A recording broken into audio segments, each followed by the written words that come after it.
Hello दोस्तों, welcome to my blog. अब आप सोच रहे होंगे मैं इतनी संस्कारी बन के किधर चल दी। तो चलिए आपको बता देती हूँ कि मैं अपनी धन्नो को लेकर के सोनम दी और दीपा को लेकर चल दी दुर्गा कुंड दर्शन कराने। अब मैंने तो वहाँ माता रानी के दर्शन कर लिए थे और चल रहा है वार्षिक श्रृंगार, तो ये मौका कैसे छोड़ सकते हैं हम। तो इन दोनों को भी दर्शन कराने की रिस्पॉन्सिबिलिटी मेरी। तो हम पहुँच गए माता रानी के दरबार में।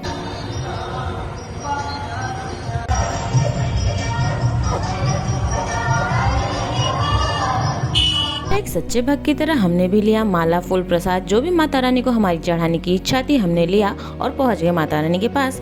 पर जब हम पहुंचे तो हमें ये एक्सपेक्ट नहीं था कि हम माता रानी के दर्शन नहीं कर पाएंगे।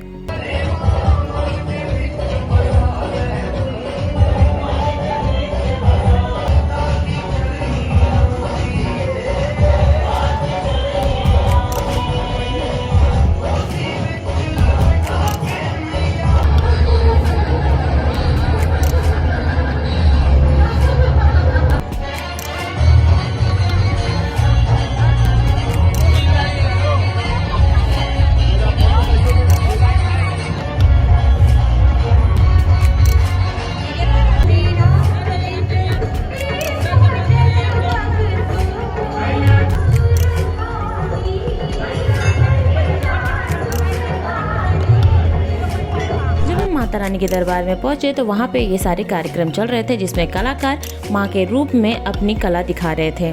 सच में देख के मन मोह लिया। मैं तो इतनी ज़्यादा प्रभावित हुई कि मैंने तो माँ के पैर ही छू लिए। मुझे ऐसा फील हुआ कि जैसे साक्षात माँ ही धरती पर उतर आई हो।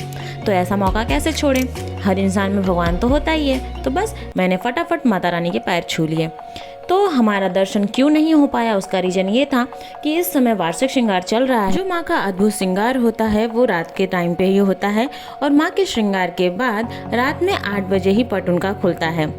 तो हमें ये बात पहले से पता नहीं थी, इसलिए हमें थोड़ा प्रॉब्लम हुई। तो हमने बाकी मंदिर में जितने भी देवी देवता थे उनके दर्शन किए, उनको प्रणाम किया, माँ को अपने मन में ही प्रणाम करके और ये सारे कार्यक्रम देख के हम वहाँ से निकल गए, क्योंकि हमारे पास इतना टाइम नहीं था कि हम रात के 8 बजे तक रुक के वेट करते।